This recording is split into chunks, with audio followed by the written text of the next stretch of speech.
let's wrap it up. Hi guys, and welcome back to my channel. I am Tia if you are new here. So it is now October 1st when I'm filming this, and you know what that means. It's September's monthly reading wrap up. I am in my PJs, I'm all cozy, but anyway, without further ado, let's just get into it. I only read 11 books actually, which I know is still a lot, but it's one of my lower reading months. One of my lower reading months. It did have a few DNFs, that's not included in the 11 books, but I will explain those as we go on. The first one I read was Birthday Girl by Penelope Douglas. So this is one that I've been anticipating for a while. This, I only rated it a 3-star, guys. Let me explain. So this is ex-boyfriend's dad. We follow Jordan, our FMC, and her boyfriend. I can't remember his name. He was not memorable in my head. But basically, they're going through a shitty time. They have been kicked out of their apartment. He's sort of estranged with his dad. He forgets her birthday. She goes out on her birthday to the cinema alone. Ends up dropping her phone and having to go down to the seats to get it. And there is Pike, our MMC, who is obviously the boyfriend's dad. And they sort of hit it off. They're chatting, you know, flirting a little bit, but she does say like she has a boyfriend, and obviously there's a bit of an age gap there too. Later comes to find out that Pike is the boyfriend's daddy and soon to be her daddy. But he basically offers them to come and live with him. Whilst they get on their feet, they can save, they don't have to pay any rent. All they have to do is basically do their fair share of chores. Like, so she can cook some days, he'll do like the gardening and the blue jobs, if you will. And yeah, they sort of take it from there. Obviously her boyfriend, I want to say his name is Charlie, it could be wrong, but he's basically an absolute dickhead. Like, he does not treat her well. And later on you find out that he's just a roundabout dickhead, basically. There's a lot of sexual tension between Jordan and Pike, and they obviously, her and the boyfriend end up splitting up, and then that's when she's still living there, and obviously the sexual tension, and it's just, yeah. I love an age gap, guys, and I did really enjoy this, but I was expecting a little bit more. I thought there was going to be a little bit more spice, which I'm fine with them not having too much spice, but I just wanted a little bit more from them and like a bit more connection. It didn't feel like they had that sort of connection, and Pike kept calling her like little girl and kept referring to how much of a kid she was, when obviously he was trying to like push her away. And then it just felt a little bit like icky, because then he's like saying that stuff but then wanting to rip her clothes off, and I was just a bit like, okay, it's like a little bit weird now. Then we had Mile High by Liz Tomford. I don't know if it's Tomford or Tom Forday, but I started my Windy City journey. This is the only one I've read so far. This is the chunkiest of the lot, and I know this is like the least favourite of a lot of people, but I do love how it has like the Mile High written. This one I rated 4 stars. I actually really enjoyed this more than I thought I was going to. I went into it with really low expectations because I thought a lot of people DNF'd it or didn't like it but enjoyed the rest of the series, so I didn't go in with very high expectations, but I was pleasantly surprised. So this follows Evan, aka Xander, and Stevie. It is a sports romance, so Xander is on like the hockey team and Stevie is actually an airline hostess, and basically she is on the private jet that they're going to be on, and they're going to be in close proximity with each other for however long their games are going on. They start out having not like an enemies to lovers, but basically she is sort of like over his shit. He decides he's going to wind her up, and they just have like a very bantery type of relationship straight off the bat, where like they love to annoy each other. I loved the body positivity in this book. It's not something you get to see in a lot of books. I know like more recently there's a lot more curvy FMCs, but it's not something that's like obviously widely in thing. Usually you've got the very petite tiny girl, and as someone that's fluctuated with her weight a lot, then this really did hit home at times. And I loved Xander too. My only thing in this was there was a bit of miscommunication at times, and yeah, sometimes it just felt a bit like, oh, but nevertheless I really enjoyed it, and I really think the rest of the books are all going to be 5-star. We then had this arc, so Burn Bright by Krista and Becca Ritchie, which is the 2nd gen series in the Cobalt Empire series. So this is like the Addicted to You, like Calloway Sisters series. This is the 2nd gen. I've not actually read any of those series, but this one was an arc. And it follows one of the Calloway sisters and the Cobalt guys' kids, and they have 7 kids, I want to say. In the FMC, Ben is number 6. This was a 5-star, guys. Like, I absolutely ate this up. This was a bit of a longer book, but I really enjoyed it.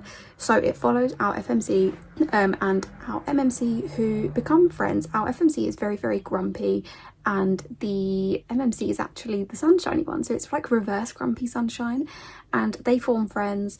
They sort of like flirting a little bit, so our MMC is quite infatuated, I would say, with the FMC. And you find on very, I think it may be in the first chapter, that our MMC, he's from a very rich family, and they all have their own inheritance that they get like yearly, and he basically is broke. Like, he doesn't have his now, he's broke, and you don't really know why until later on in the book, so that's like one of the plot lines. And he doesn't want to live in New York, I want to say they're in, and he's just trying to bide his time basically, but forms this unlikely friendship. This book had me sobbing, guys. Like, the 3rd act, like 3/4 way through, do you know, like when the plot starts plotting, I was literally bawling, and I need everybody and their sisters and their mums and their brothers and their dads to read this book because I love it. I actually bought a special edition, which I'm waiting for, but I think I'm going to buy the normal edition too, just because I loved it so much, so I need the trophy. Guys, because I can't choose which one's better, we read Quicksilver by Callie Hart. I am so late to the party, and this has been on my TBR for months. Like, every TBR video I do, this is always shown up.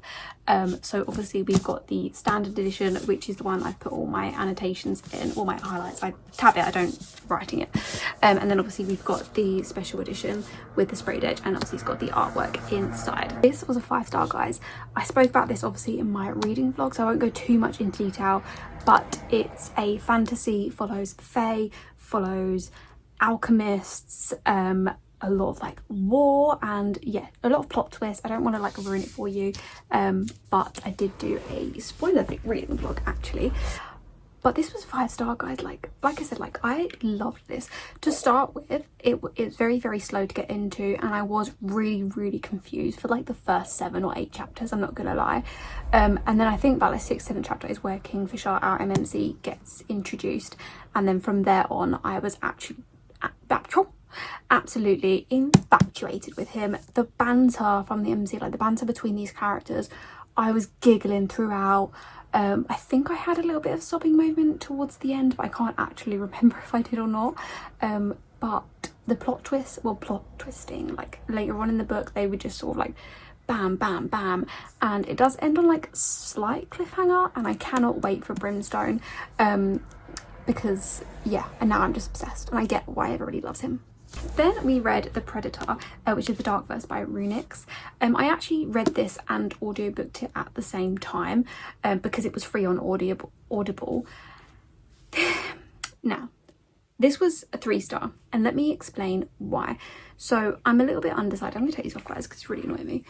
I'm a little bit undecided on the book, right? Not the book itself, but because I audiobooked it, I think that's why my rating was actually lower, because there was 2 narrators, so there was a female and a male. The first chapter was like a flashback, which the male did, and then barring one other flashback which the male did, it was the female's voice the whole time. So she did both her voice and his voice, and she wasn't great at doing the male voices. I know sometimes I can get over it, but she wasn't great, and it just felt like a bit weird. So when there was like spicy scenes, it just felt like a bit, you know, so I think that's why it brought my rating down a little bit.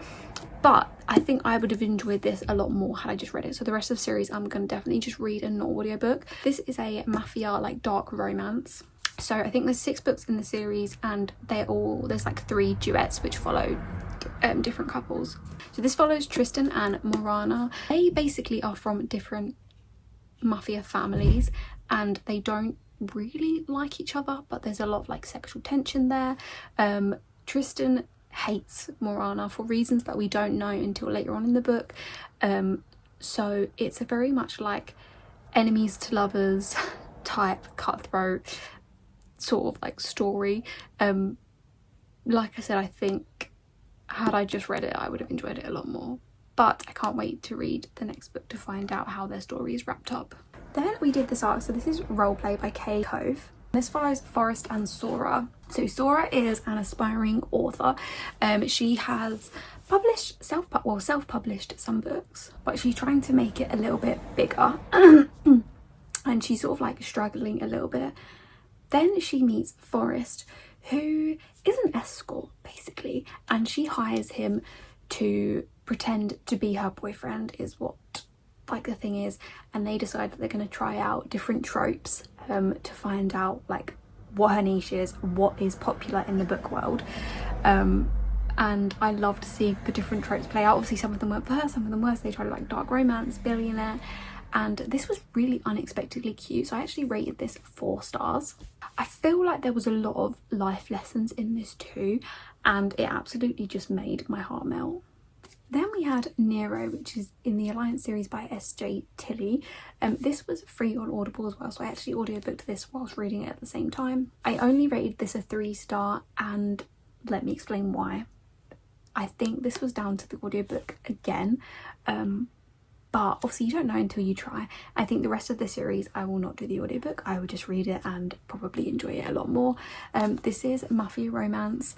Let me explain about the audiobook. So there is 2 narrators, a female and a male, and they did their own POVs, but when it was their own POVs they would do the other character's voice, and I could get over the female doing the male, to be honest. Like, she wasn't actually that bad, but the male doing the female voice, just, it didn't hit. It sounded like, if anyone's watched Mrs. Doubtfire, that's honestly what it sounded like, and when you're in a spicy scene it just doesn't work, and it was sort of giving me the ick a little bit, so that's why I think I didn't enjoy it as much, but the story was good nonetheless. The only thing about this is it's very, very insta-lovey. Our MMC Nero is on the run and he goes through these apartment doors that are left unlocked and he finds Peyton there. They form an unlikely alliance, I suppose, and she's obviously a bit afraid. He's coming to her home. They end up just watching a film.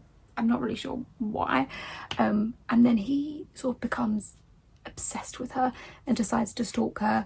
But obviously he wants to keep her at arm's length because he's in the mafia and he doesn't want to cause danger for her. It's a very, very easy book to get through, and the rest of the series follow the other guys, and the next book follows King, who we have been introduced to, so I'm excited to see King's story because I can't really guess where that's going to go.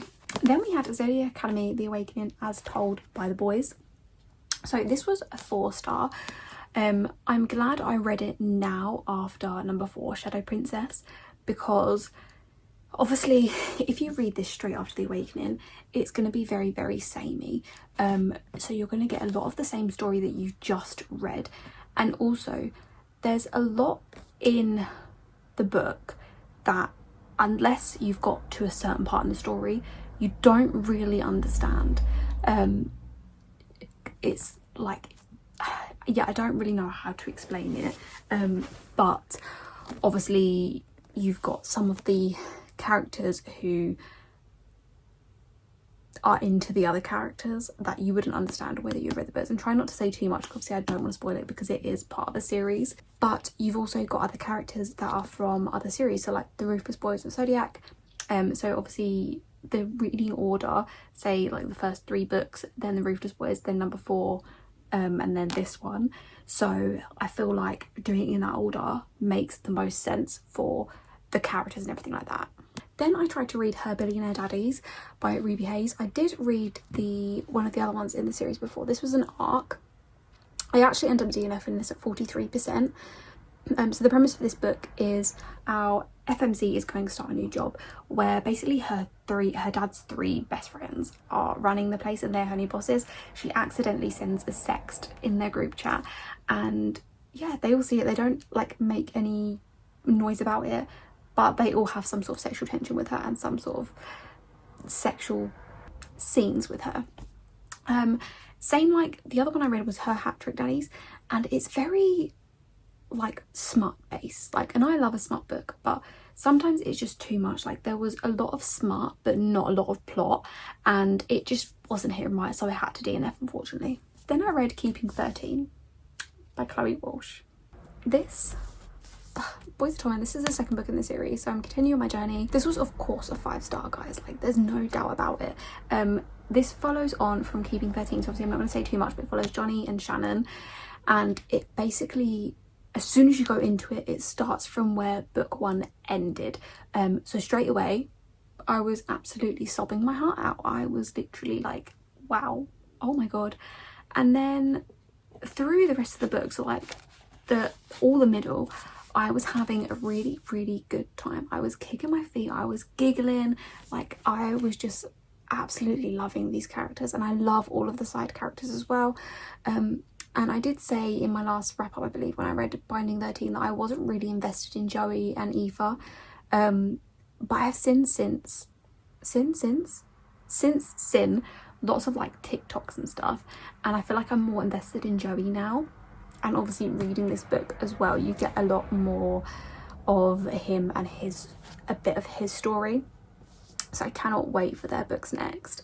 And then towards the end, guys, I was absolutely sobbing my heart out. If you know, you know, and I don't think I'm over it yet, and I feel like I had hit a little bit of a slump after reading this, and I'm just starting now to come out of it with the books that I'm currently reading, obviously, which will be in October's reading wrap up. We then tried to read He Knows When You're Awake by Alder Hensley, which was an arc. Unfortunately I had to DNF this. I just wasn't invested in the characters. The FMC was like very not pick me, but like very edgy, like stereotypical, and not like other girls, and I just like wasn't enjoying it. It follows a jewelry maker, Sloan, and our MMC, I can't remember his name, but it has been stalking her for a while, and from what I understand, he wants her to make a jewelry line for, I don't know if it's like his company or something like that. But yeah, I just wasn't feeling connected. Then I read 3 Bossy Boyfriends. This was an arc as well. This is by Emma Fox. I rated this a 4-star, guys. I loved this. Like, this is a why choose, so please know that going into it. If not, why choose is not for you, then this probably isn't going to be for you. But why choose is slowly becoming one of my favourites. I didn't think I was going to be a why choose girly, but I've read quite a few now, and I'm really, really enjoying them. And mixing with like the good girl, praise king, like, and brat microtropes, it's just top tier. I love all the chemistry between these characters, and like they didn't feel forced at all, which I love. The spice was delicious, and the communication, finally a book where adults actually talk. So we have our FMC Finley, who starts a new job as like a paralegal in an office, and she decides for reasons to start fake dating Evan, who actually is sort of not seeing someone, but he has like a boyfriend kind of, which he is aware of, and Evan really, really likes her, and he also obviously really likes his boyfriend Christopher too. They decide to do like a 3-way thing so that they having like threesomes, but she's also not obsessed, but like she likes her, like a childhood crush almost, Tucker, who's recently come back into her life as well. So they are navigating all of that, and obviously I don't want to spoil it, but this was, yeah, I absolutely loved this. I actually got my friend to read it and she loved it too, so I'm happy about that. Then I had this arc, which is The Book Reader by Astrid Rose. I actually DNF'd this. This was like a fantasy type thing where the FMC is like a witch and the MMC is a demon, and they are fated, and he's forced to like watch her die basically in lots of different scenarios. And I had to DNF, like I really couldn't connect with the FMC. She was a little bit annoying, and yeah, and then she had a best friend who was just, I don't know, it just felt like really forced what he was saying. Like I don't know, I just couldn't get into it, and I just was not having a good time at all. Then we had another arc, so I'm trying to get through arcs if you can't tell. This Is What You Wanted by Sarah Dawson Powell. This one I rated a 3.5 star. I would say check your trigger warnings before you go into this, because I actually did find one scene a little bit hard to read. I still read it, but I'm not someone that usually struggles with things, but this one scene was actually like a little bit like hard to read. But so yeah, so definitely check your trigger warnings before you go into it. This is a friends to step cousins to lovers story. I am partial to a taboo, so I did enjoy this. So we have River, our MMC, and Emma, who are childhood best friends, and when they were sort of in their early teens, his aunt and her dad, yeah, got together. So they are technically step cousins now, but they've always had a relationship and they've been hiding it for the past 9 years, until now obviously they are scared to step into the limelight. They are toxic as fuck, like I'm not gonna lie, they're very, very toxic to start with, but they are made for each other and I did love them. At the beginning it does feel like a little bit repetitive and a little bit slow to get into, but as you go into the book it does get a lot more, not fast paced, but it gets a lot better. Then lastly, I did try and read Afterburn by Hayley Cook, which was an ARC because she has a new one out and they sent both.